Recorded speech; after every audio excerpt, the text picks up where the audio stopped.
Well, I was making a coffee. Oh, so you're making a coffee. Now you're going to go grab the coffee. Now I'm gonna It's go like grab the watching coffee that I made. Seinfeld.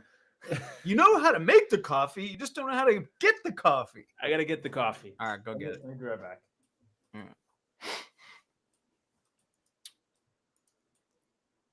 Talking to your mic. I just want to make sure that it's good, Luke. Can you hear me? Yeah, that's better. Okay. Yeah, I was talking to Ollie, telling him like I was just doing research on other isms from my era. And there was like 4 or 5. I put it in Claude and came back and was like, oh yeah, I forgot about that one. I'm like, oh, my dad used to say it all the time. Like, that's a good one. But I like it. I mean, the response was literally, creative subject line. right. Are you guys the lead generation company? Yeah. So I went in and I accepted like the Facebook accounts they gave us. Mhm. They're kind of weird, but like there's some pictures of like Indian ladies on there. Just delete them and Yeah. put in ours. That's it. It's just Yeah, I will. a little bit of backtrack admin stuff, but like even mine, I can do mine if you want. Like I had a bunch of pictures that I was doing on one of my pages.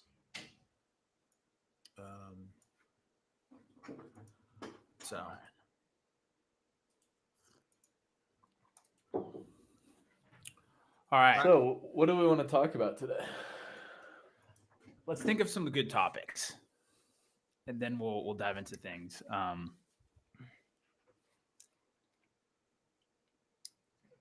How about Ollie, like on the ads calls you've had, like what are like, because you're probably going to start getting some different questions, different objections. Like what do we? Yeah, want to I'm talk curious about to hear from how this? the ads. Right, so like we Yeah. started running ads. Yeah. from So Meta, I and I'm think curious. So like the thing with the ads calls, I'm trying to think like what's the most common.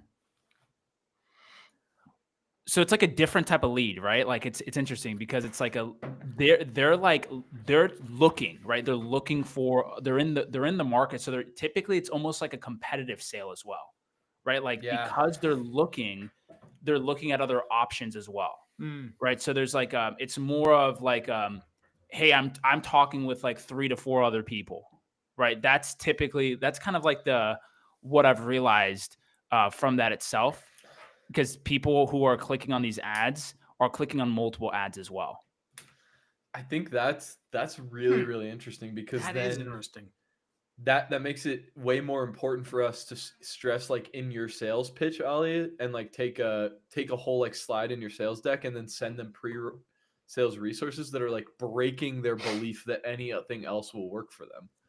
Totally. Because and I was thinking about adding that because remember back in the growth plan, there was like a section that I used to go through where it's like your other options type of thing. Like here are your other options for like your options for growth, right? And like almost breaking down like why each of those options don't really work or they're going to be super expensive for you.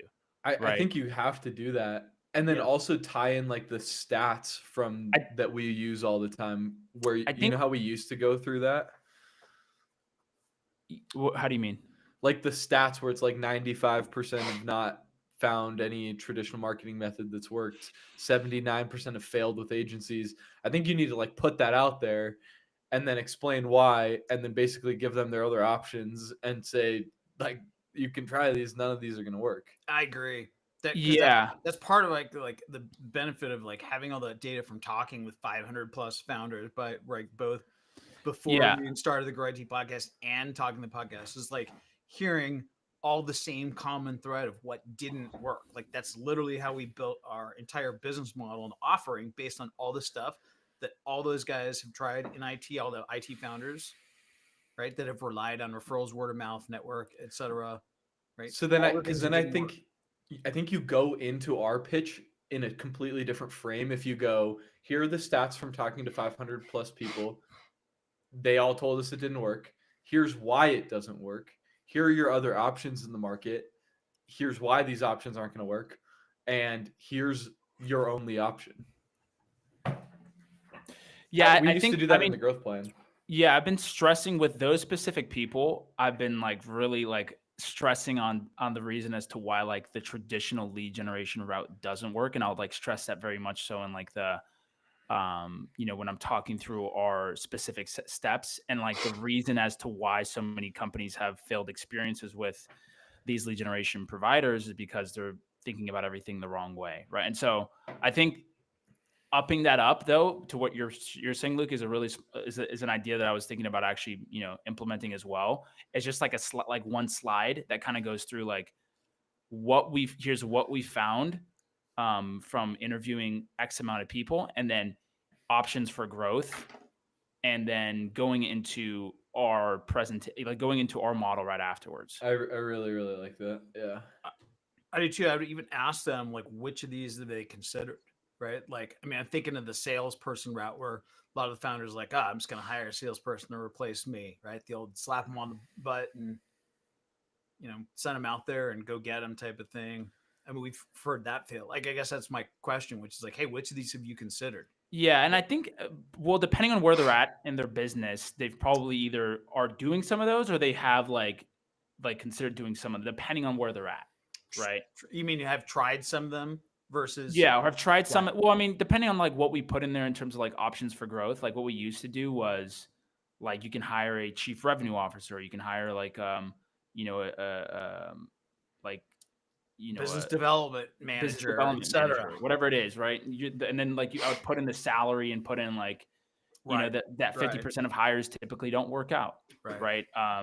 And stuff like that in itself. I forget. I can go back to my old growth plans in terms of what we used to put in there, but I used to feel like that was valuable. So what I am curious, what are some of the things they're talking? Like, what are some of the options? And again, yeah, I know limited because we just started running ads, but like, yeah, what is there when you say that they're looking at other options or actively looking at other options?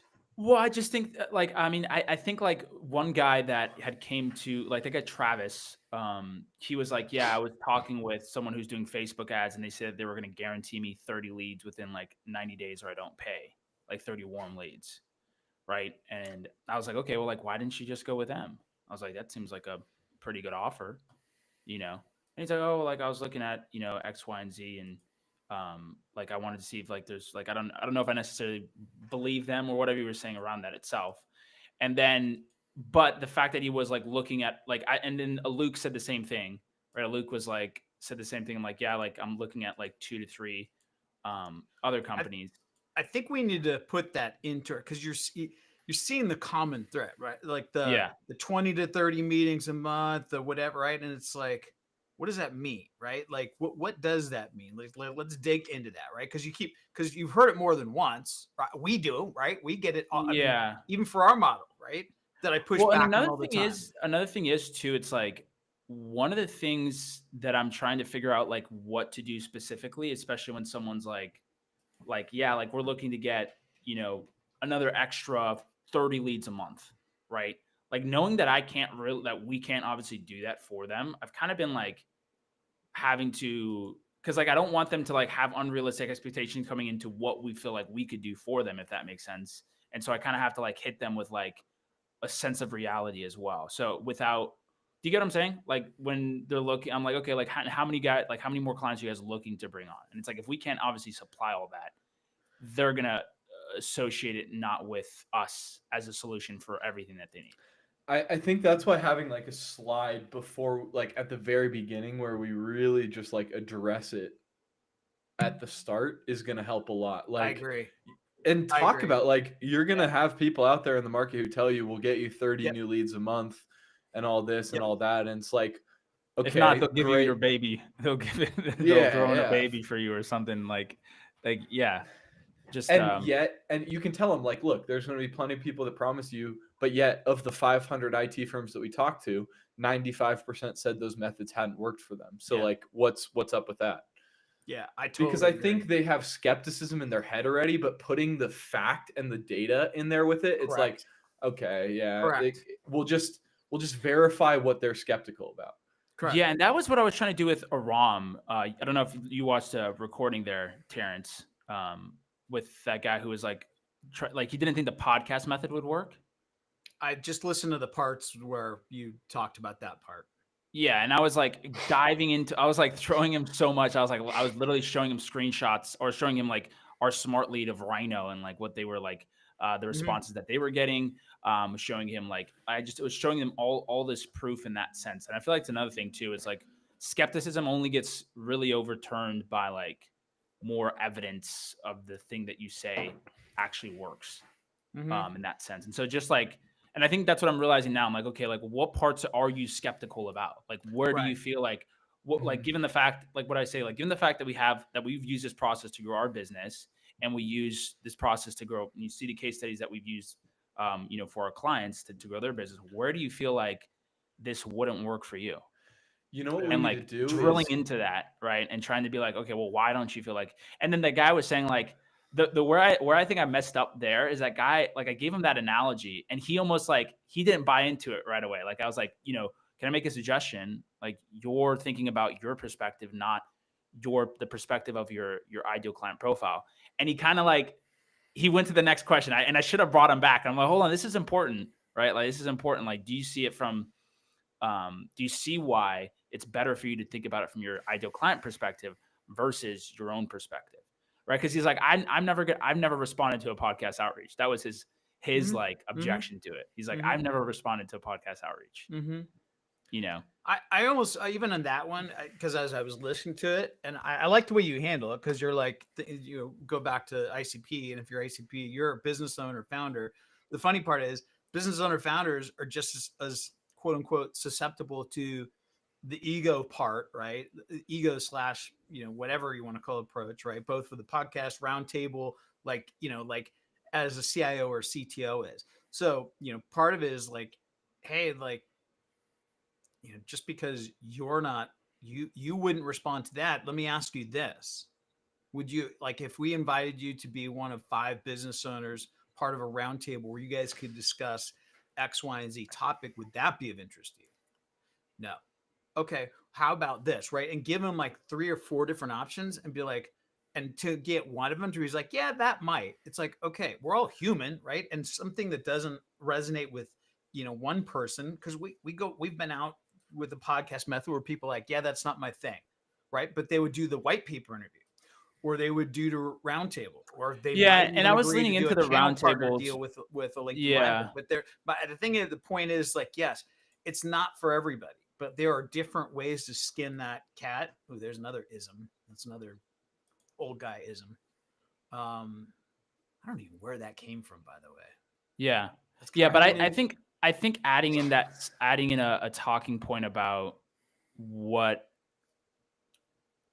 they're likely to try and why what they've tried in the past hasn't worked. And like the data that we have around that. And then also there are other options and also why that doesn't work. So then what is the solution type of thing? It's like, if this doesn't work, and this doesn't work, like what should you do? And then going right into our process. I even think you could do it like data that we found from talking to 500 plus people, why that data is the case. Here's our method. And then what else could you try and what isn't going to work? Because then you're like basically like sandwiching it. You're like, the data, here is what works. Here's our proven method that works. And then below it, it's like, okay, if you're considering anything else, here's the other things you could do. And here's why it's not going to work. Yeah. I don't know. I just want it to only be one slide. That's the biggest thing. Cause I kind of like having the brevity in the slide deck where it's super sleek and clean. And it's not like a lot of slides that I'm going through. It's just 4 right now, or it's like 4 or 5. So I just want to make it like one slide to cover that. You know, the beautiful thing, this is where like Fazio's way of doing the VSL is going to come in handy. Like once you do 10 to 20 of these calls, Ollie, then we can just plug them into like Fazio's VSL prompt and then basically answer every single one of their like questions about it in order in the VSL. Ooh. But like when we tried to do that with like the recordings I had from your podcast calls, it just wasn't the same. Like this is going to be way better. No, 100%. I mean, I can tell like this is like these types of prospects, right? These are like way like first of all, the sales cycle is gonna be way shorter, and they're way more driving to like to a decision. They're like, hey, like we need to do something about this now, or like they're looking to do something about this, right? In that sense. And so like it's just about, first of all, like there's like been like we obviously have to talk about if we want to, you know, that cap in revenue, right? Because like Travis, I believe, was doing like 40K a month MRR, right? And so was Corey. He was like in like the I think they were doing either 70 or 60 or 70K MRR, right? Okay. And so they were both kind of smaller firms in that sense. And so I don't know if we want to do $1 million plus, right? In terms of the targeting for that. I mean, obviously, like I'll still do those calls. Like I'm still happy to do those calls with the 500K to even $1 million. I definitely think there's deal potential there. But in terms of like the targeting for the pixel and kind of who we're going after, would it be better for us to only, you know, maybe call out people with $1 million plus? Yeah, I think so. Also, what's up with Luke? He just booked a new call from ads. I'm not quite sure how to help you with that. He booked a call for tomorrow with you, Ollie? I mean, by the way, that is the other thing with. Oh yeah, he wants to talk to me, I guess. Right, but that's the other thing with ads too. It's almost like retargeting. Did you see Luke's call? Did you watch Luke's call, Luke? Yeah, I watched it. Dude, I was like, bro, what the fuck is going on with this guy, man? I was like, we got into like a shouting match. I was like, we need to. I was like, Luke. I was like, zoom out, Luke. Zoom out, dude. I was like, zoom out. Wait, man. maybe I missed that. I kind of fast forward towards like. Oh, dude, you gotta go like, dude, watch the first like 10 minutes of it, because he's like pressing me. He's like coming on. He's like, show me what you got. Show me your services. What do you guys have for me? And I'm like, yeah, like. Is that the one where you kind of push back, like, whoa, we're just dating here. You're trying to like get married. Is that the one? Yeah. That was really good. Yeah. I was like, well, I like how you push back on him, like, hey, just curious, how would you handle this if someone came to you basically saying the same? Yeah. And then he was like, I could tell you've been trained by Jeremy Minor. Yeah, that's right. That's where I was like, this is awesome. And then I was going back, like every single time I was asking him a question after that. So then like we kind of got on the same page. Yeah. And then I would ask him a next question, and I would go like, I'd go like, and do you know what an ideal criteria question is by Jeremy Minor? And he's like, no. I was like, okay, I'm gonna ask it. Like, if you had like, and then I would literally like just call out the questions I was gonna ask it. And I was like, okay, like, you know what a consequence question is? And he's like, no. I was like, okay, so like, what happens if you actually don't do anything about this? Like, what happens then? You know? And then like, I was like going into, I was just like literally like just leading the questions with like, and like it was funny. Like it was like he went from like not fucking with me in the beginning. The thing is with A-types is what I'm realizing now, like, is that they come onto calls and they don't respect you unless you challenge them. 100%. Like unless you challenge an A-type personality, they will not respect you. Like and that's and exactly. You remember, yeah, and you remember when we're talking with with our sales guy, right? And me saying that, right? Like in our meetings to him, like you need to push back on that. Like push back on that, here and here, right? Yeah. And like, don't be, if you're timid, you're just gonna get eaten. They're just gonna eat you alive, right? If they 1,000%. Yeah. Yeah, especially with the A-types, like the A-types that kind of come on the call. Hey, show me what you got. Like, show me. I'd be the same way. That's how I know it. I'm like, dude, I would totally push back on me, right? Yeah. Like push back, like challenge me. Like if if you know your stuff, challenge me. And then they gain respect for you too, right? And then it's like, okay, then you can have a better conversation. Part of it, and I'm going to tell you, just from being our ICP, a big part of that is like, if you don't challenge me, you're just telling me what I want to hear. And I don't care. I can get 9,000 people to tell me what I want to hear. I want you to tell me what I'm doing wrong. And I know I'm doing something, and I need to find out whether or not you have the fortitude, like that choice of words. Yeah. You have the fortitude to tell me, right? And if you don't, then you're not going to help me. You will not help me. Yeah. Fortitude. No, 100%. But yeah, these are a lot more fun. Like I have a lot more fun on these calls. I'm excited to really dial this process in too, because I feel like we're really close to getting it super dialed in that sense. I just feel like now it's like I feel like deja vu. I feel like I've heard that before. Yeah. But yeah, these calls I would say mostly are, well, the good thing that I've realized too is like we're having a high show up rate so far. That's probably because I'm like pestering the fuck out of these people. I'm like calling them like fuck out of them. I'm like calling them like That's 5 fair. times. Yeah. You know. But I think the important part of that too, Ollie, is that understanding what's required, what we need to do in terms of when after you hand that part over to SDR, call chaser, call setter, whatever, which is hey, you know, you're gonna have to chase people, right? Like they're busy. What I'm trying to do too is like what I've realized is that if I can get them to watch a case study before the call itself, it helps out a lot. And so like I'm framing, especially if I do a setting call and I set them, I'm gonna be like, hey, like, and actually I was just thinking about something. Would it help you if I sent through like a case study video of a client that we were actually able to help, add about, X amount in 90 days? Would you actually want to see that? Would you watch it if I sent it to you though? Or are you just going to glaze over it? They're like, no, I'll watch it. And then I've sent it through them. And then they come on the call with being like way more warm. Right. So like, that's like the big thing too, is like attaching that case study piece to try to get them to watch it. Are they all watching the VSL? Can't hear you. For the most part, some people don't watch it all the way through. Yeah. But some, like, they definitely watch some of it. Okay. How long is the VSL? Like 10 minutes? 10 minutes, yeah. Yeah. 10, most of them watch some of it.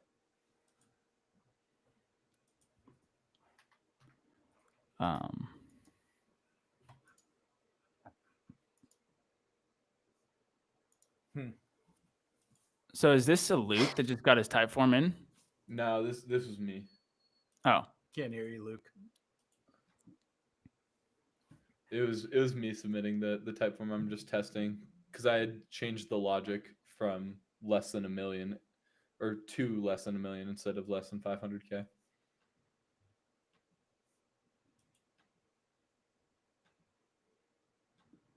Wait a second. What is a Luke doing? He just fucking, because we have a follow-up book next Tuesday, and now he declined the one that he just booked with me, and he's accepted the other one. I don't know. Okay, what do you guys? What are we going to talk about? What else do you guys want to talk about? What else are you encountering in your new? I mean, it's a complete switch in terms of our process before. Not only that, well, I mean, that's a big thing, right? So going out to the market with the value for offer, to get in the conversations, to develop a relationship works really well for high value lifetime client that isn't a one call close type of thing, right? Which is kind of like what works so well for our clients. But yeah, so obviously there's a difference, right? Like the lead that's coming on, like I would say like 2 out of well, at least in the ones I've done so far, you could tell they're like a lot more like guarded in a way, right? As soon as they kind of hop on a call, they're very like sales guard is up, right? Like they just feel like there's a lot, like that's what it feels like as soon as like we hop on, right? I think it's that's like accurate. Hey, yeah, and so it's just about learning how to like it's just a different style. Like the podcast is more like they trust you more because you've done the podcast with them. They like you get onto that call. It's like you have that rapport already built, right? And you can really get into things. But if it's like, because it's that first sales call, you just got to get good at like kind of being able to bring their guard down and kind of just be like, hey, like, whether or not you buy something from me doesn't matter. Like, and like you kind of have to have kind of a no shit type of attitude towards that as well. Like you can't really come across that way is what I'm noticing, right? It's got to be very like, it's very direct, straight to the point, right? It's direct, straight to the point, right? It's kind of like what the types of calls we used to have when I used to, back in the day when I used to do even direct email, because direct email is like that too. It's got a very similar feel to it, but it gets right to the point. That's the beautiful thing about it is like, there's no like, okay, like I can ask questions. Okay. Like, why are you looking to do this now? Like, why now? Like, why click it? Like you've been, you've been not having a system for like 6 years. Like why look at growing now rather than just, continue doing what you're doing. And then like, you get to hear like, what is it that's recently changed for them to want to look into it. And there's like different things of like that you can kind of play on. And there's like rationale questions that I love using now because I can actually use it where it's like, what would be the rationale as to why you would want to work with an outside expert rather than just trying to figure this out yourself? Right. And then I get them to sell me again on kind of what they're looking to like why they're even looking in the first place. But we've tried this in the past, it doesn't work.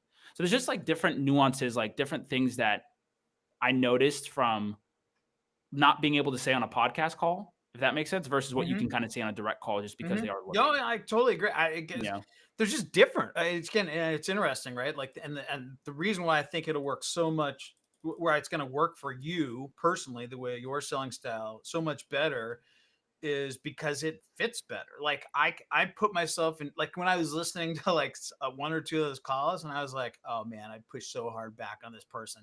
But you handled it a lot better, right? Because I'm like, I don't like having the defenses up. I don't have like go through all that, like, so to speak. And that's really me. Like that's my personal selling style. So that's why I created all those value forward type approach, which works so well for our clients, right? For the very reason.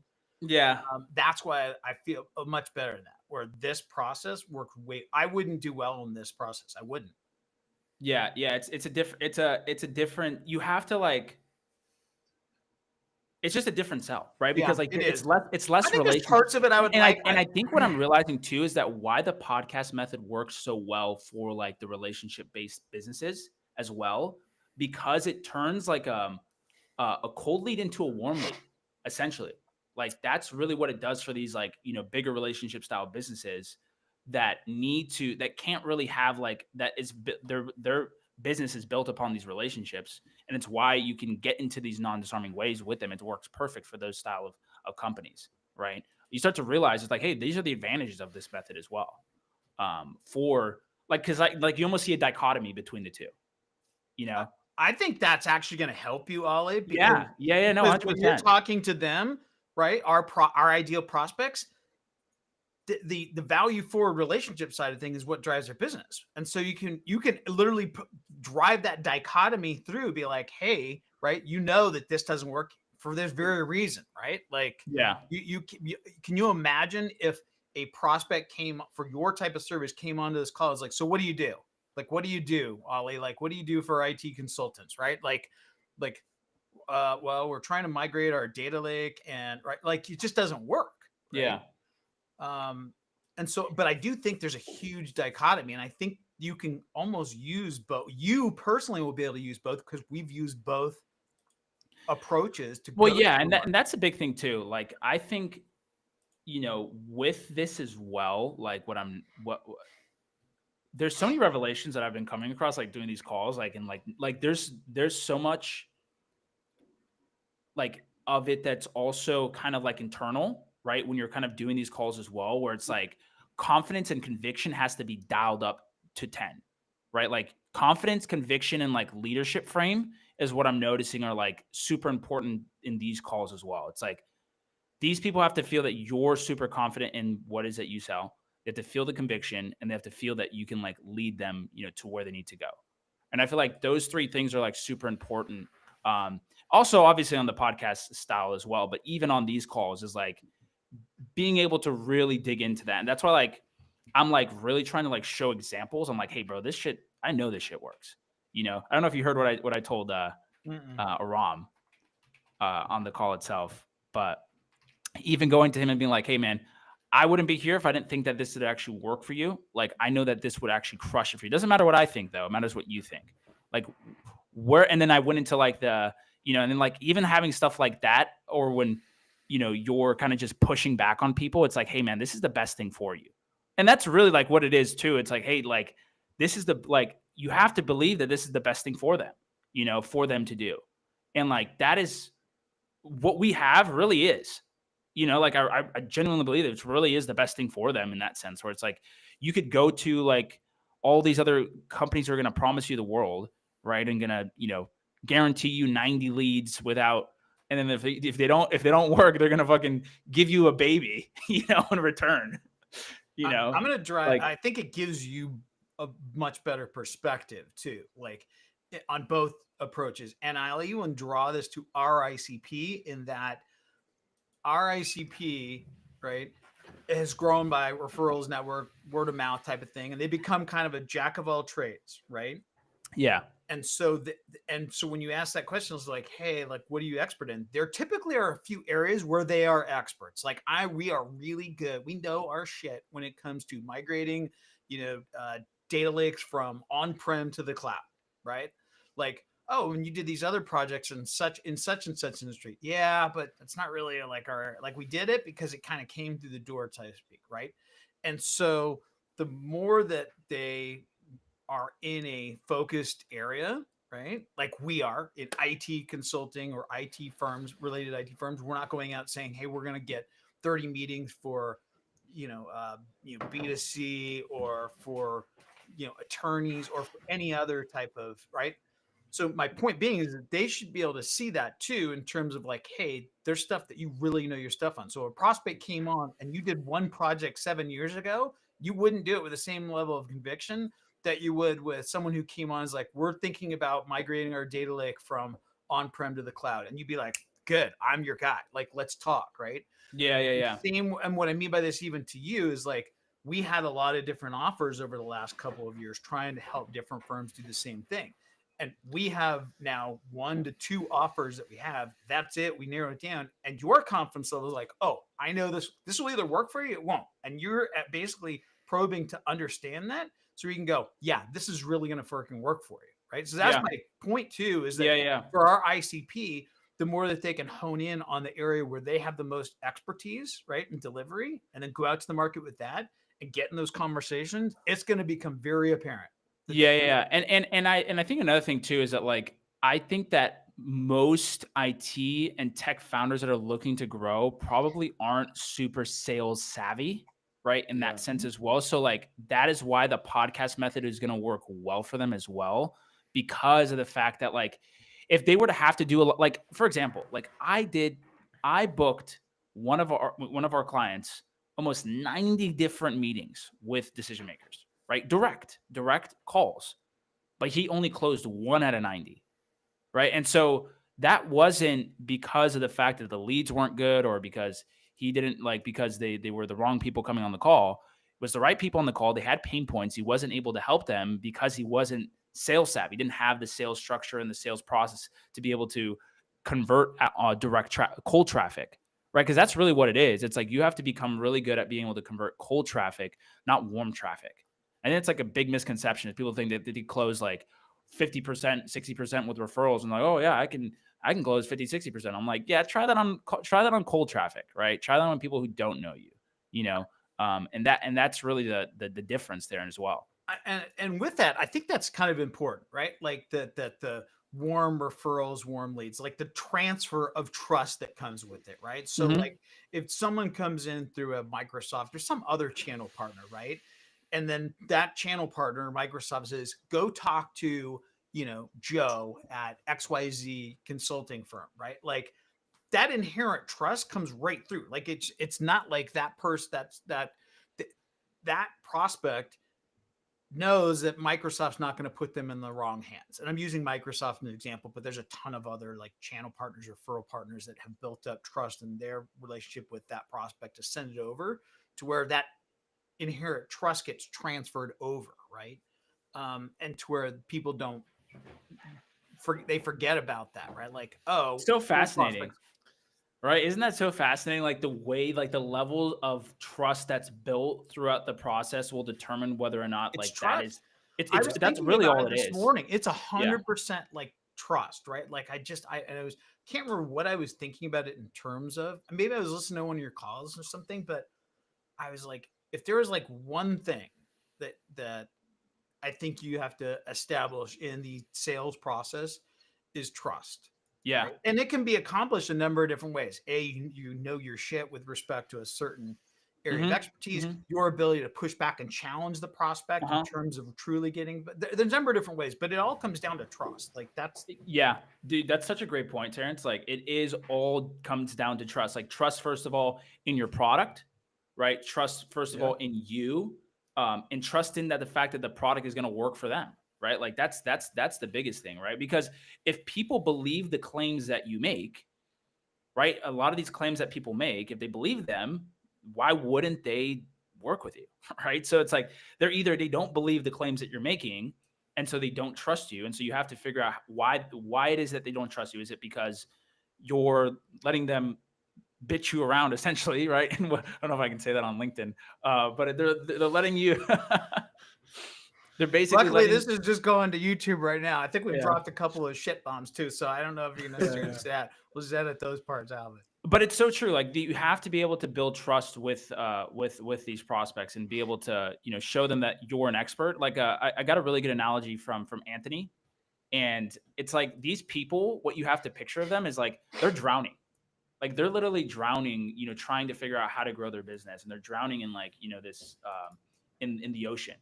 Like, and if you extend your hand out, but they don't trust that you're going to be able to pull them back up, they're just going to continue to drown because they don't think that you're going to be able to help them, right? So you have to you almost have to like go down and like put your hand down and like save these people and be like, hey man, like I can help you, you know, like let me help you stop drowning, you know, because like that's what it's like for a lot of these business owners. When you really think about it, like they're growing via these referrals for this longest time. Like this is all they know, right? And all they know is stagnation. All they know is inconsistency. They don't believe that marketing even works for them, right? They're like, oh, like it doesn't work, right? And they've almost like accepted that belief as well. So you have to break that belief, you know, in their head. It's like, hey, like this stuff does work, you know, you just haven't had it work, and that's why you believe it doesn't work.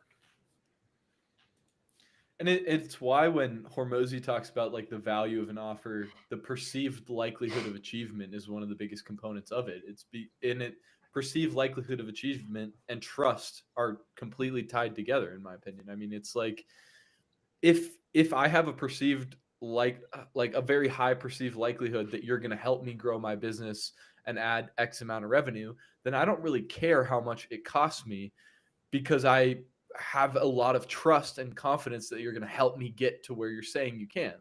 But if my perceived likelihood of achievement is low, even if your, you know, price is very low for that, then there's not a good likelihood that I'm actually going to buy from you. And it's that trust gap. It's really all about bridging that trust gap and making your prospects feel like you are going to, it's increasing that perceived likelihood of achievement. That's all about.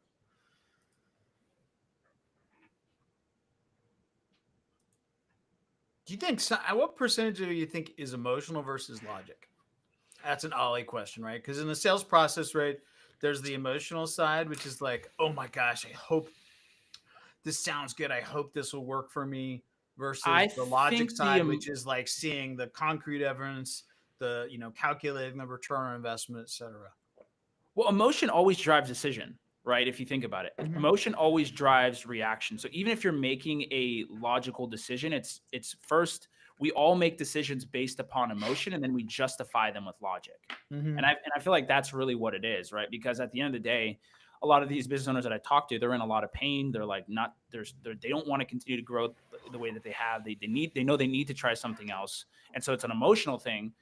And sometimes, you know, even if you present the logic in the right way, they still have beliefs in their head that if they don't overcome those beliefs, they're going to continue to like bring them back down the path of negativity, or bring them down the path of like no return, right? Because like some, you know, like limiting beliefs is that marketing doesn't work for me. That's what we've tried it before. What are those limiting beliefs?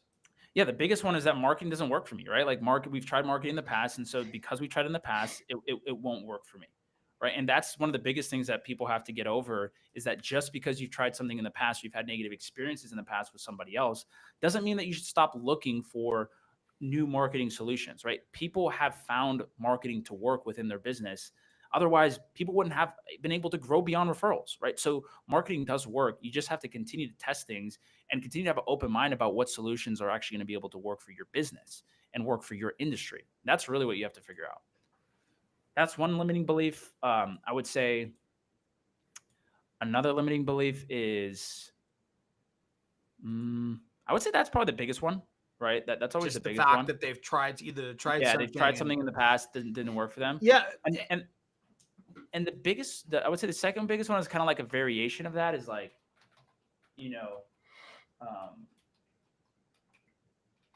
like they just don't believe that. They don't believe that, like they almost don't, like, because they've had a bad experience with like a marketing agency, right? They feel they've almost, or a bad hire probably, or a bad hire, but more in terms of like a marketing agency. Oh, this is another one. No, sorry, this is another one. Another belief they have is that they shouldn't need to take on any risk to grow their business. And that is the craziest one of them all. That right? Actually was the one I was actually going to just talk about and mention, right? Which is when you were talking about the limiting belief in terms of they don't think marketing will work for them. And at the end of the day, I was going to say business is about taking risks, right? Like you have to take calculated, risk, and you have to intake information, right? And you have to decide whether something is going to work for your business or not, whatever it may be. It could be it could exclusive of marketing. Let's like get us off, so we don't feel like we're just banging on the marketing drum, but like, I have to hire an operations. Okay, like let's go out there. What is the likelihood that you're going to 100% nail it hiring an operations, person? I don't know, right? Like I'm trying to think of other business, financial, right? Like, hey, we're going to budget this year. We're going to invest capital in either in a new server or a new, manufacturing, piece of equipment or whatever it may be, right? And you have to take that and make decisions. And as entrepreneurs, there's no we're lucky if we're like 3 for 10, right? 4 for 10. If you're really, really, really good, you may get 5 out of 10 decisions right? And that's not the important part. It's to like make a decision. It's like intake the information, make a decision based on everything you have in front of you today, implement that, right? Execute, and then course correct when needed, right? But that is all part of business. And it's no different in the sales and marketing arm of things than it is in the other areas of your business. You may, Mr. IT, founder owner, just may not feel as competent or as confident in the sales and marketing stuff as we are. And that's okay. That makes sense, right? In terms of skepticism and us to be able to build up trust. But the limiting belief you're talking about, Ollie, is the same thing that they do in their business every day, which is intake information, make decisions, execute, and then course correct. I feel like for whatever reason, a lot of business owners they're less willing to take risks when it comes to like sales and marketing type hires. I wonder if that's because they've been burned more often in those areas. But I feel like, especially when it comes to like an internal hire versus investing in sales and marketing, I mean, I'd almost argue that an internal hire has much more risk associated with it. I mean, you're going to pay that person a lot more. There's, benefits, salary, and they don't have like a proven track record a lot of times that you like know going into it. But people are really willing to make those internal sales and marketing hires. But when it comes to investing in outside sales and marketing, there's really just this hurdle that people can't get over. I think it's part of the reason is that people believe that they have more control with internal hires, right? And they believe that because they have more control, that it's going to be less risky for them. But that's often not the case, right? A lot of times you bring someone on, and even if you have control of them, they could still flop and, basically turn out to be a terrible hire. So it doesn't matter if you have the control over that person or if you have the control over that position. You need to find people that are competent, that have done the stuff that you've done before. And that's the biggest thing as well, is that typically to hire someone internally that's done the things that you want to do, like in terms of growing your business from like 5 to 10 million. If you're going to hire a CRO who has that experience or who has the ability to do that, he's going to be very pricey, right? And those types of people are going to be are worth a lot of money. And a lot of times people will try to fill their marketing gap with a marketing intern or a marketing specialist that they're paying, a low salary. And that to me is, I think, the biggest, form of idiocracy in terms of like, wanting to grow your business, is trying to just put like very low quality people in a role. And just because you manage them, you think that they're going to actually work. And it's your talent level as an entrepreneur is capped by the people that you bring in. And so if you only know so much about marketing, right, and you bring in someone who just doesn't know a little bit more, they know just as much as you, you're not going to be able to go beyond that level of thinking. And so you have to bring in people that have done things that you haven't done in order to elevate your mindset around marketing and your mindset around anything. And so that's why it's so important to bring in a hire that has done what they've said, like that has done exactly what you're looking for. And I would let me take that one more, the hire. I would take that even a step further and say that every entrepreneur has made a bad hire. Whether a bad hire means the wrong person, wrong fit, whatever it may be, that's for a different day to discuss. But like made a wrong hire. And the next time they hire for that position, it gets better, right? And if they have to do it a third time, it gets much better than it was the first time. And so I would even make the argument that even if you've made mistakes in the sales and marketing realm before, whether it be hiring a bad salesperson or not even just a salesperson that didn't work out, that you paid 106 figures to and had zero pipeline associated with it, that doesn't mean you go, no CRO or no salesperson will ever work for me, right?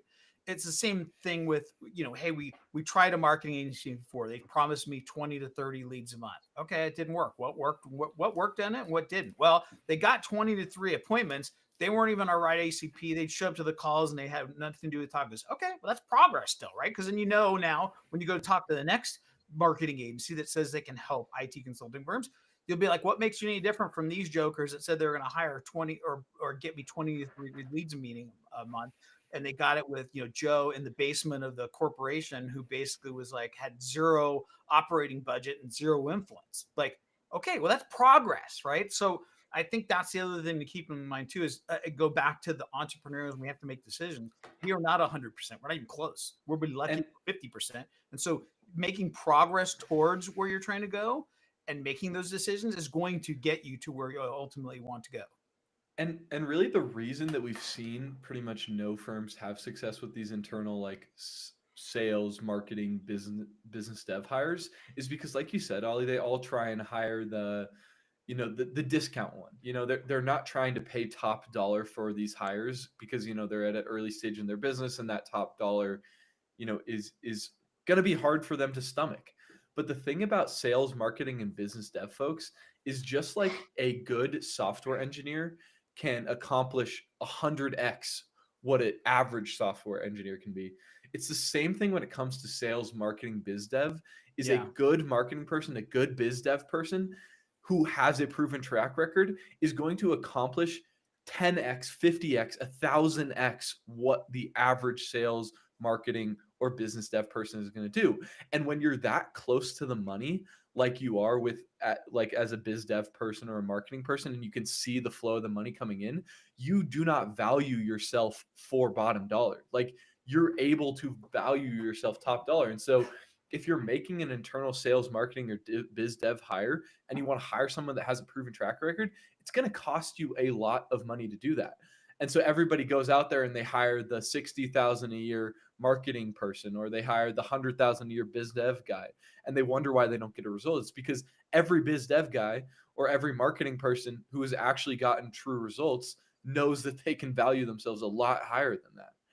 And so that's one of the key things is like, you cannot, when you're making these decisions, you cannot try and, get A tier results with a C tier person who doesn't have the proven track record.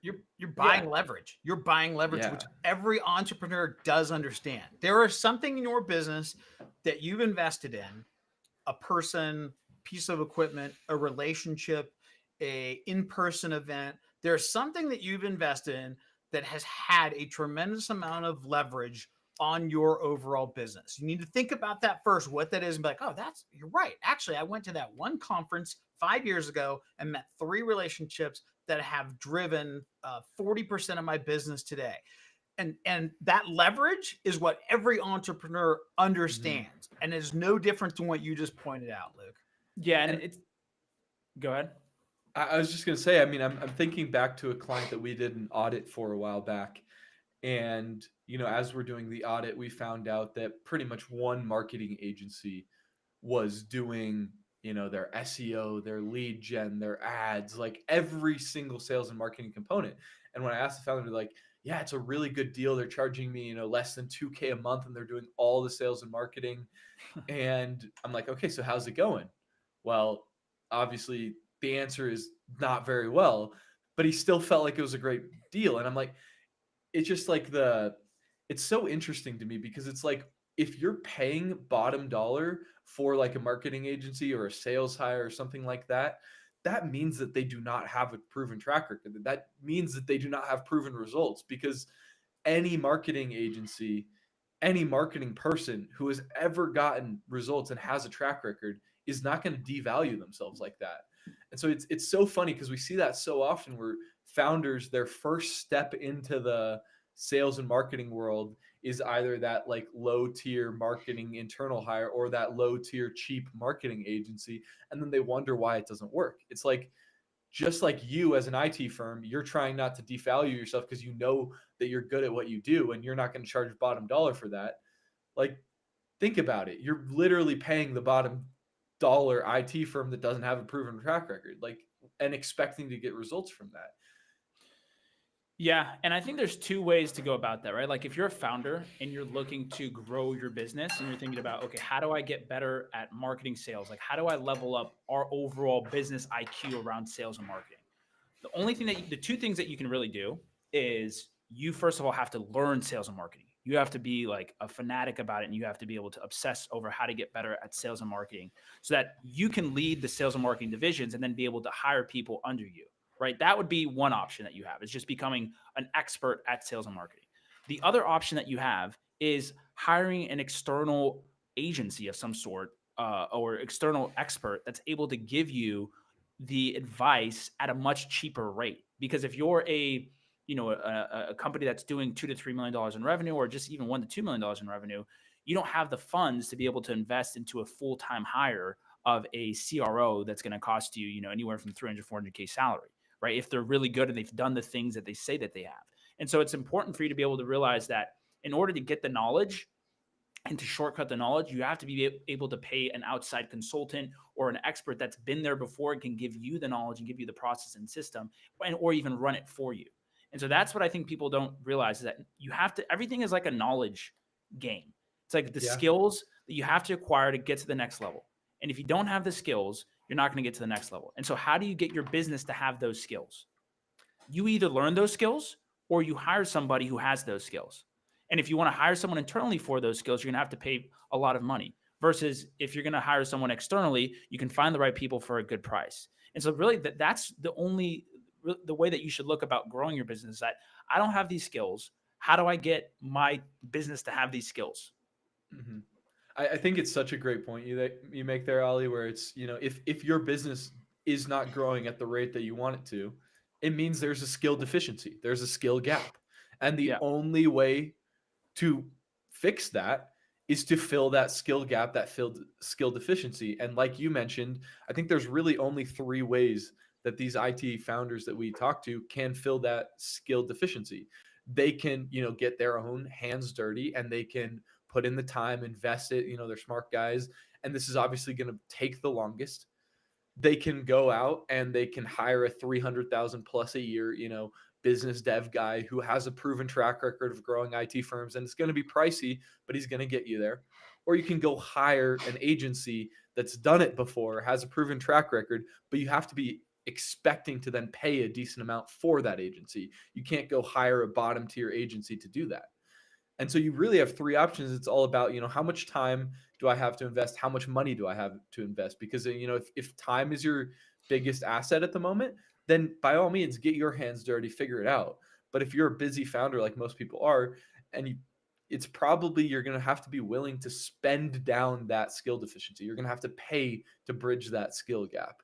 And that's where so many people just mess up that we've talked to. Like, one of the most common recurring themes that I've seen when we talk to IT founders is they talk to us, they find out how much we charge, because obviously, we know the results that we can get for these IT founders. So we're not going to devalue our services. So we're obviously a premium service. They find out how much we charge, and it's too much for them at that given point. And that's fine. But then what they do is then they go either hire a cheaper agency, they go hire a cheap internal sales and marketing person, and then they come back to us in 6 to 12 months having failed. Because let's be real. I mean, what kind of results can you expect when you're trying to go the cheap route? Like, it's just not how it works. And so we see that over and over and over again. I see that all the time. I see that. It reminds me of like someone that I talked to the other day. where they were a recruitment firm, and they were asking me like, okay, well, like, why can't I just go and do this myself? I said, you definitely could. Can I make a suggestion though? Like when, you go to clients and they're like, hey, why don't I just hire someone internally? Why can't I just hire someone internally? What do you typically say that to them? Like, oh, well, like we would be able to do it faster for them, cheaper, and they'd be able to fill the position rather than not having it waiting. So I was like, yeah, so just as you would be able to help someone hire someone, we do the exact same thing, right? And instead of you having to go figure out internally, which could take you, and sales and marketing is one of those things that's a very like complex topic. It's not easy. And it's one of those things that you have to put a lot of sweat equity in to learn the skills of how to do it. And so you can go and learn it, but don't think that you're going to, be able to just learn it by hiring a marketing intern. And so then, funny story enough, right? It's like, hey, we're gonna go try to get our hands dirty with this and try to figure it out ourselves. Like, hey man, all power to you. I go to like their LinkedIn. I was just scrolling on LinkedIn. I'm seeing like a post, and it's like the most janky post that they're putting together. And I'm like, okay, well, at least they're doing something. But I'm like, this is gonna take you a while. Like, you don't know, it would be like me trying to learn like code. Like, yes, I can go and learn code, but coding is not my like expertise. And it would take me a while to go and like get to that level, rather than being able to like just, hire an external agency or just at least steal the IP from someone in terms of how to do something, right? So it's just about knowing what skills that are going to take a while for you to build, and then being able to be like, okay, do I really want to take the time that's necessary to build these skills, or would I rather just be able to hire someone for this? I mean, if you think about all the biggest leaps that we've made in our business over the last 2 years, it's been when we have, paid down that ignorance debt. We have understood that we are skill deficient in a certain area, whether it be paid ads or, offers or the content system. Like, these are all things where we've recognized that we have the skill deficiency, and we've paid down our ignorance debt. And in so doing that, we acquired the skills much faster than we would have if we tried to figure it out ourselves. Like, between the three of us, there's no doubt in my mind that we would have figured out how to run ads eventually. Yeah. But instead, what we did is we found, okay, who do we have the most trust in the industry? Who do we think can help us get there the fastest? And how much are we willing to invest? How much is that skill worth to us? And we made that decision. And now it's really becoming one of the next unlocks in our business. And so I think it's the same thing if you're an IT founder, and you're trying to build that growth engine. Your skills probably aren't in sales and marketing. And so you therefore have a skill deficiency. And so how much are you willing to pay down that ignorance debt that is going to get you to that next level? It's strictly you guys know me. I'm a big simplification guy, right? So it's like buy versus build and time versus money. Like, they go hand in hand, right? So when you look at this, and I think back to at one point in my career, I worked for a service where we did like outsourced service, and the whole question was like, hey, is this part of your core competency? Is this even adjacent to your core competency? And if it isn't, then maybe that's something you should look to outsource, i.e. buy, right? Because if you are going to build, you're going to spend more money or more time, either of the two, in an area to where is not even your core competency or not even adjacent to your core competency. And most of the IT consulting firms that we deal with would agree that marketing and sales marketing is far away from their core competency, right? So then their choice is buy versus build. And I would say, if it's not even close to your core competency, if it's not adjacent, then you probably don't want to try and build, right? It's going to be both more costly and take a lot more time than you expected, right? So I would make this argument, maybe I got to come up with a chart, that the further away from your core competency a skill or an area of your business is, that you should be looking to go out and to buy rather than to build, first of all, right? And then you look and say, okay, well, then it becomes a time versus money, and you're going to probably spend a little bit more money, but you're going to save a lot more time, right? And I think that is probably a better way to approach things than to try and look at it as the same way that you would buy supplies for your business. Yeah, and I think if you're looking to build and you want to build something within your business, I think the best way to go about it is actually having someone teach you how to build that thing that's built it before. That's going to save you a lot of time as well on that itself. That's kind of what we've done a lot, is that we've, gone out and sought experts in terms of what it is that they do, and they've taught us how to build the system that we have internally, right? And so that actually becomes way more valuable for you, as well as being able to figure out how to get the knowledge from somebody else and then be able to replicate that within your own business, because then you actually own it. And that's a big thing as well. Let's stay on that one. Let's stay on that one real quick, right? So like, and I agree with you.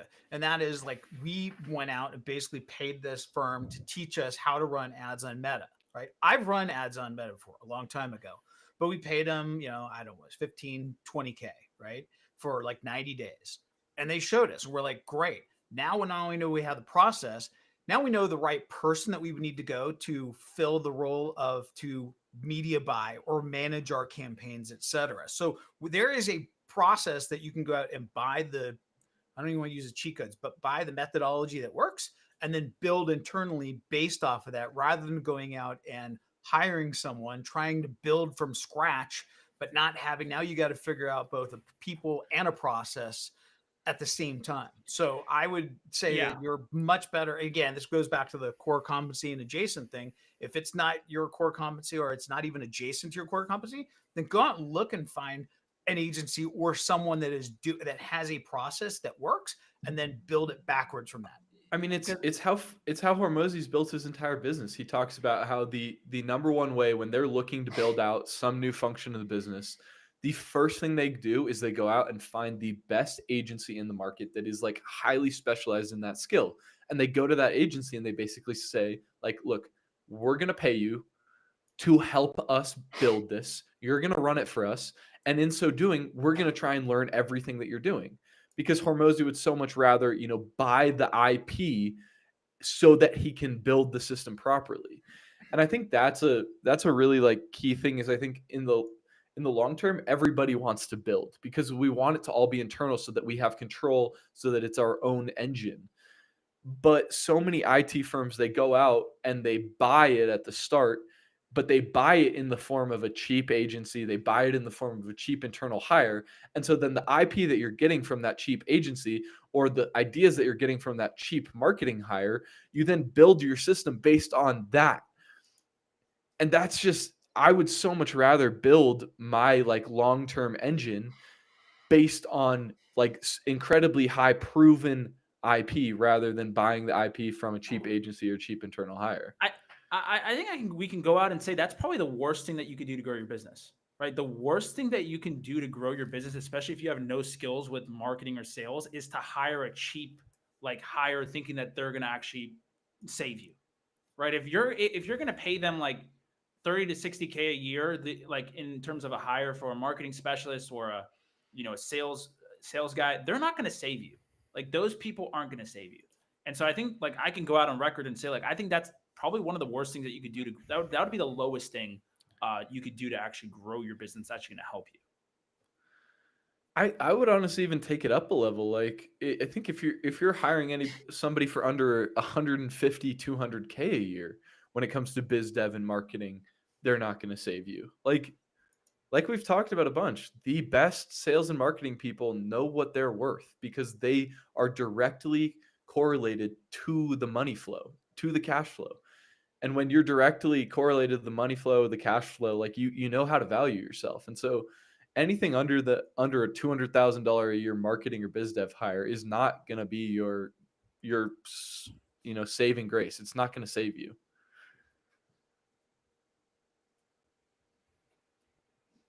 Yeah. I feel like we're pretty spot on that. One thing I was even going to say is that we've made this mistake. I was just thinking the same thing. Like, that's what I was actually just going to say, that like in terms of like, hey, like sales and marketing, like we're really good. Like like you guys hear me say, right? Like I've been in a business long enough, and like we're really, really good. Like I would put us in the top 5%, right?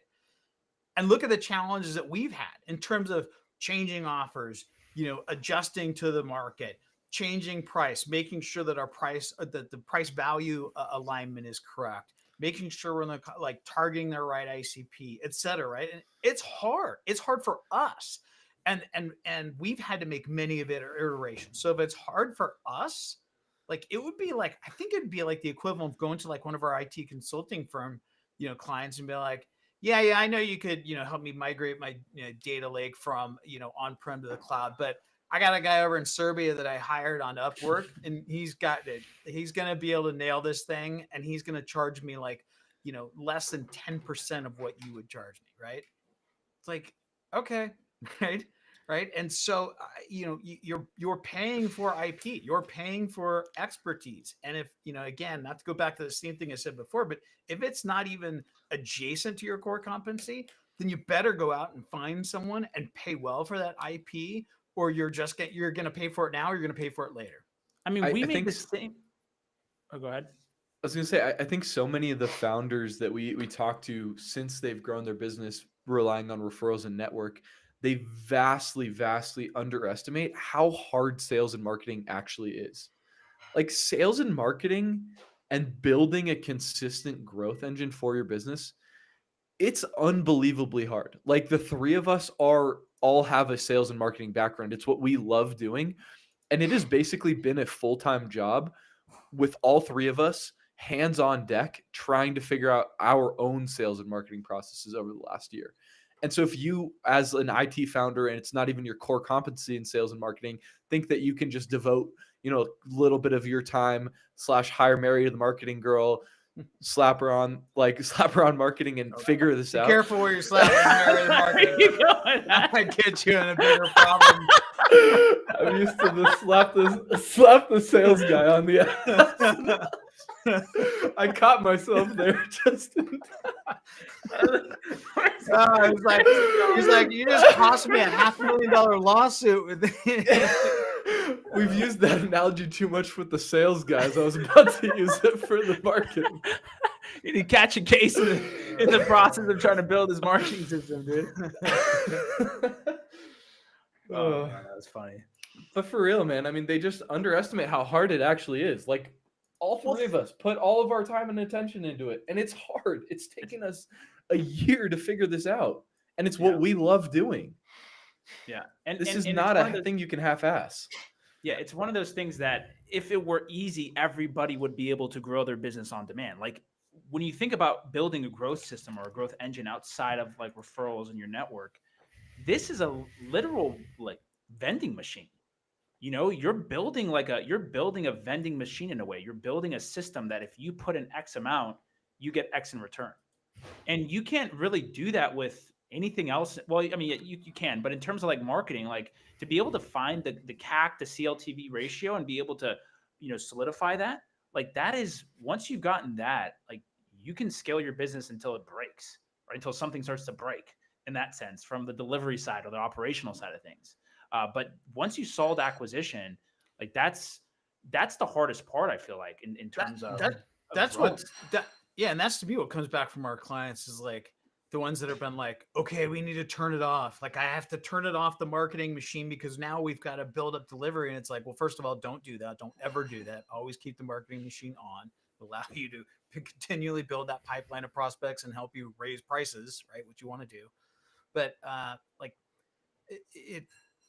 once you have figured out the inputs part of it, you can build the rest of your business in a predictable, profitable manner, right? Because once you have the inputs and understand my client acquisition costs, okay, I know this methodology, this process works for me for bringing clients. I don't have to worry about, oh my gosh, when's my next referral coming in? Or, hitting up the Microsoft reps like, hey, is there anyone that needs help with, X, Y, and Z, right? So once you have that input process, you can then focus on your core competencies, on the areas that you've done well in building your business. And I mean, do more of it, right? Like if it's working and there's a system there, you just scale it with volume, right? Like that's the biggest thing is like, hey, if you have a system that's working, that's bringing in leads consistently and you're closing them, you just scale that channel, you scale that process until it literally, you can't scale it anymore. And I mean, one of the big things I've realized from talking to 500 plus IT firms over the last year is that there's no shortage of firms that are really, really good at digital transformation, that are really, really good at data engineering, that are really, really good at cloud migrations. Like there's no shortage of really knowledgeable founders who go out and build, a company based on their subject matter expertise. But there is a huge, gap in the market between those folks and the ones that truly commit to the sales and marketing. Like there's a very, very small group that get to that 5 million, 10 million, 15, 20 million a year mark. And it is only the ones that fully commit to that sales and marketing and don't half-ass that sales and marketing that get to that point. Like focusing on your product can only get you so far. I had a question for you, Luke, because you kind of have probably a little bit more experience in terms of like the IT and tech side than both Terrence and I. Yeah. Do you feel like learning how to do like migrations or learning how to do, like IT consulting work is harder to learn versus like figuring out sales and marketing within a business? Like what skill would you say is like harder to acquire and be able to get really good at? Yeah, it's a really good question. I mean, my background is in data science. Like I have a master's in data science. I would say that learning those skills and becoming very proficient at data science and getting to the point like of being a real subject matter expert in data science was 100 times easier than it has been acquiring these sales and marketing skills that we've been building over the last couple of years. Like building the sales and marketing skills, in my opinion, is 100 times harder because when it comes to, data science or data engineering or cloud migrations or digital transformation, it's complicated. But the thing that makes sales and marketing so difficult is you're more reactive. Like you're really having to understand the market. You're having to understand other people. You're trying to get people to do what you want them to do using your sales and marketing techniques. And it's a lot harder to, orchestrate and get other people to do what you want to do with sales and marketing than it is to get, technology to do what you want it to do. Because fundamentally it's code. Like the same code will pretty much do the same thing every time. And so once I learn how to code, I can pretty much get the technology to do what I want it to do. But people change, preferences change, pain points change, and what works in the market changes. And so sales and marketing is so fluid. It's so different. It's so much harder to learn, in my opinion. It's almost like, at least when I think about it, sales and marketing is like so much more strategy, right? Mm-hmm. Versus IT and tech. It's more of deliverables, right? If you're an IT consulting firm, like you have to do like a migration project, for example, you're migrating from here to here, and like you just have to finish on kind of like your deliverables on time. You have to finish the project work at hand, and it's less about overall strategy and like and less about like the outcome from that itself, if that makes sense, right? Like I feel that the outcome of the projects are easier to control versus the outcome of a sales and marketing strategy. I don't know if that makes sense, but that's at least the way I think about it. No, it 100% does, because with like a digital transformation project, there's a starting point and there's an ending point. And while you're going to hit a lot of roadblocks, in the technology from that starting point to the ending point, and by no means is it simple, like it's very, very complicated, but there's a starting point and an ending point, and you're going to be able to get there. And, there's going to be scope creep, and, the scope of the project is going to expand, and there's all these things that come in. But at the end of the day, you're working with technology. With sales and marketing, you're working with humans. Like humans are so much more unpredictable than technology. And I think that's why so many IT founders, they really like playing in that technological space. They like doing the delivery because it's less unpredictable. You're going to encounter issues in your digital transformation project, but the same issues are going to pop up, and you're going to start to learn how to solve those issues. And it's way more predictable. But humans by nature, we're unpredictable. And that's why sales and marketing is so much about psychology and understanding the unpredictable nature of humans and trying to get in their heads. And I think that's why a lot of IT founders don't like that, because it's so much less predictable than technology is. And so for me, even like I definitely am more technical minded than both of you. And I do think in technology a lot. And I like going in and coding a lot of times because it's very it's predictable for me. It's a lot more predictable than running email campaigns or running ads where I'm trying to react to what the market is telling me. And so sometimes there's that like piece in the technology, the piece in the coding. And I think that's why a lot of IT founders really struggle with the marketing and sales side of things. Such an interesting concept, right? Like, because I'm sure there's probably even a counter argument to that as well on the other side that's saying, people will say that, like sales and marketing can be it is process driven too. However, it's almost like a forever changing process as well. Like marketing and sales, like, is one of those things that, it can work 1 year, for example, and then like, you have an ad creative that stops working, and then you have to create a new ad creative, or you have there's a lot more factors that are involved, to your point, Luke, versus like code is forever, is not changing, right? It's forever the same as it was yesterday as today. And so the thing that happens with marketing is that people get fatigued to certain offers.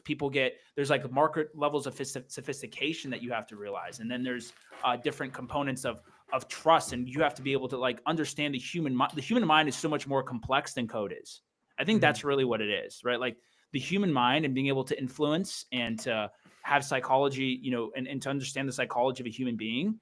Like that is really what sales and marketing is. Like you have to understand how to influence a purchase of your product. To play the other side, though, I mean, the process is really very similar. Like when you actually break it down to the fundamentals of what you do. I mean, on the sales and marketing side, what do? We launch an ad campaign based on our best knowledge. We launch it to the best of our ability, and then it falls flat. And certain elements do well, but others, just don't work. And so what do? We then go change the copy, we change the creatives, we change our messaging. And we keep tweaking and we keep tweaking and we keep tweaking until all of a sudden it works. And on the coding side, like my coding process is very similar. I have an end goal in mind. I go write the code. I press run. I pray. And then 10 things break. And then I go find the first thing that broke and I troubleshoot and I try different variations of it until that one thing doesn't error anymore. And then I go to the next thing that errors and I try variations of that until it doesn't error anymore. And so like if you're an IT founder and you're thinking like of sales and marketing being really overwhelming, just think of it like a coding problem. Like you have an end goal in mind, you're putting your best effort out there, expecting things to break, just like you expect a coding problem to break. And then when it does break, you don't get discouraged. Like if you got discouraged every time, your code didn't run, you wouldn't be a coder. You would not be able to be a software engineer. Like it breaks every time. And so sales and marketing is the same thing. You just have to be prepared for it to break over and over and over and over again. And then eventually you'll find the right winning formula that works. And then it'll break 2 months from now because consumers change. I tried coding once and it didn't work for me. And so I just never did it again. Yeah. I would like to learn code. Right, I'm saying that like half joking because like that sometimes we hear from prospects, right? Oh, yeah. Right?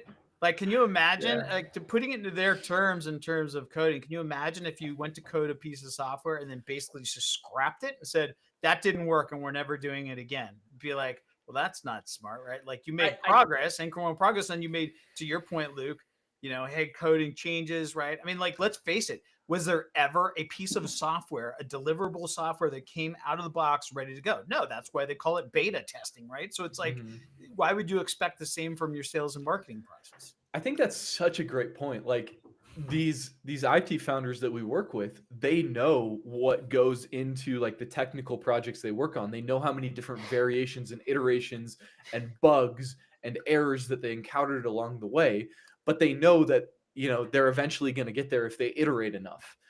And then they turn around and they go try and build a sales and marketing engine for their business. And they run one campaign, they run 2 campaigns, and it errors. It does not work. They don't actually get the result that they want. And they're like, this doesn't work.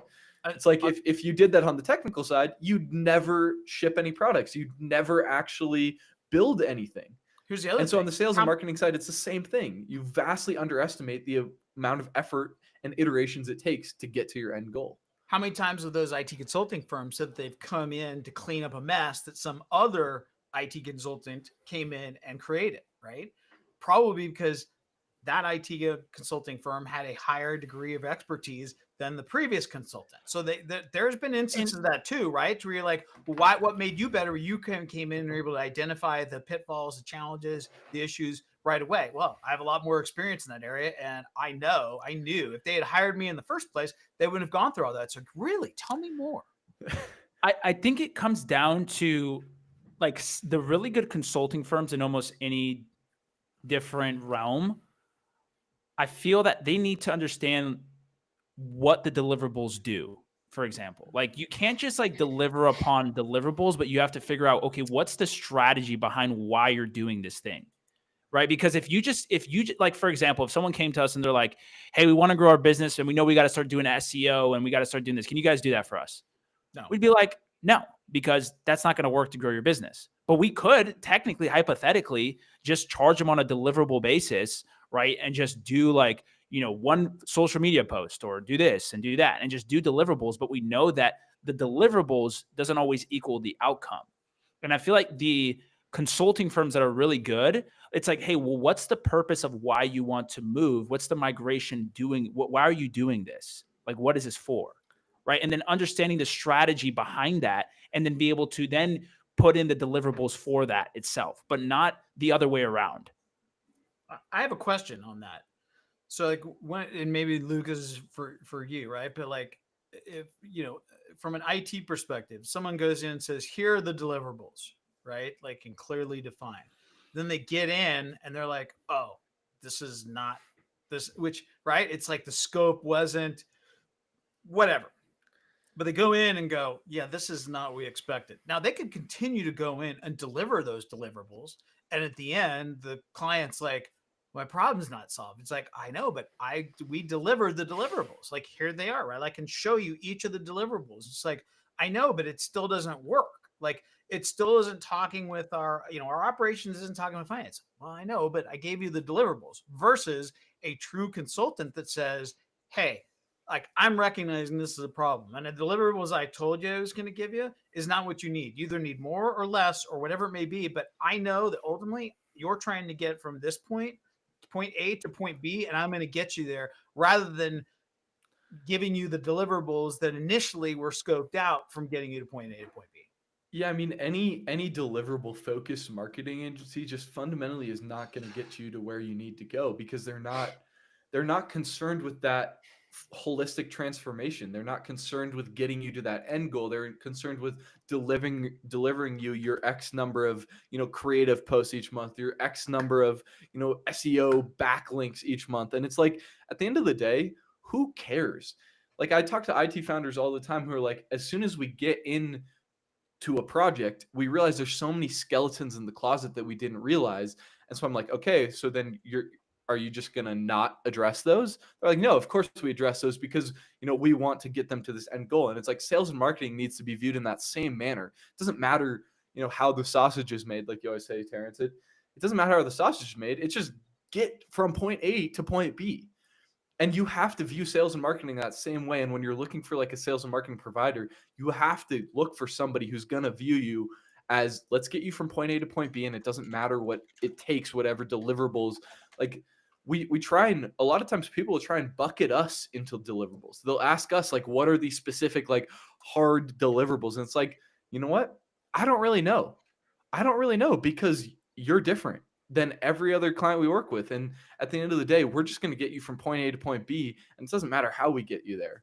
It's like you go to a mechanic, right? And you need to get your car fixed. Right. And if they're a good mechanic, before even checking under the hood, if you're like, hey, I got this problem and I got that problem, I need you to fix that. The mechanic's gonna be like, okay, like, I'm glad that maybe you came to that realization, but I need to figure out what's under the hood to figure out what's actually wrong with your car and then be able to fix it. So I can't tell you exactly how I'm going to fix it before I even look under the hood.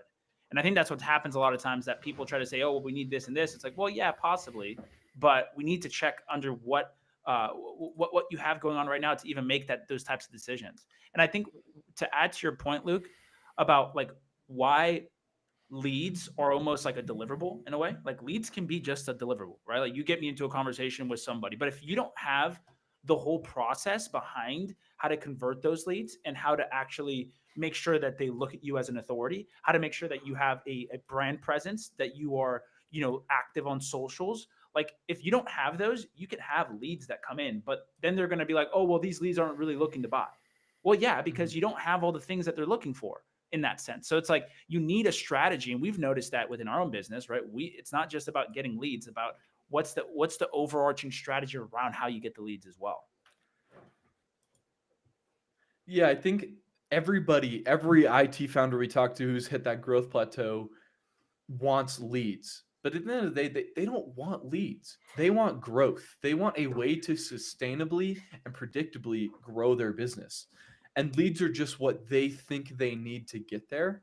And at the end of the day, it is just like a deliverable because, we could give you all the leads in the world to your IT firm. But if you don't have a sales process in place, you don't have a way to build trust at scale, you don't have a way to actually, build up that relationship, it doesn't matter. It does not matter. Like those deliverables do not matter.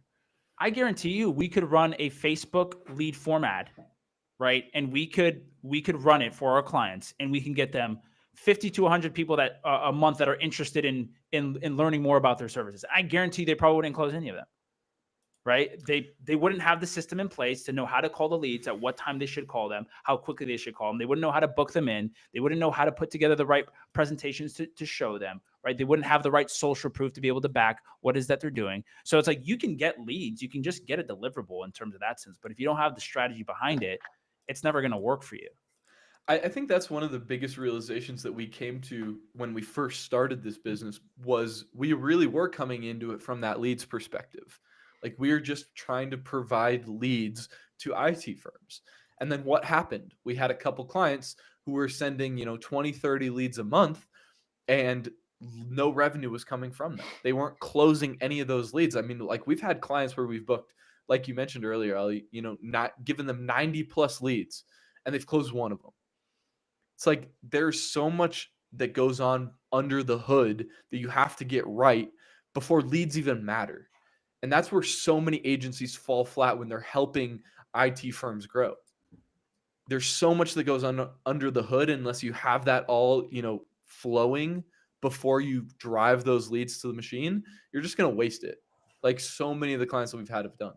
That's why there's so many agencies out there. Like I can get you 20 to 30 meetings a month, right? Like that's great. Like another one, we've never heard a single one of our prospects or the 500 people we've interviewed, founders of IT firms over the last 2 years, we've not had a single one tell us that worked, right? So it's like, okay, if there's a number of providers are out there all saying they can do the same thing, but no one's talking about hey, how do you get results for IT consulting firms that are relationship driven business model versus transactional ones, right? Then maybe those don't work, right?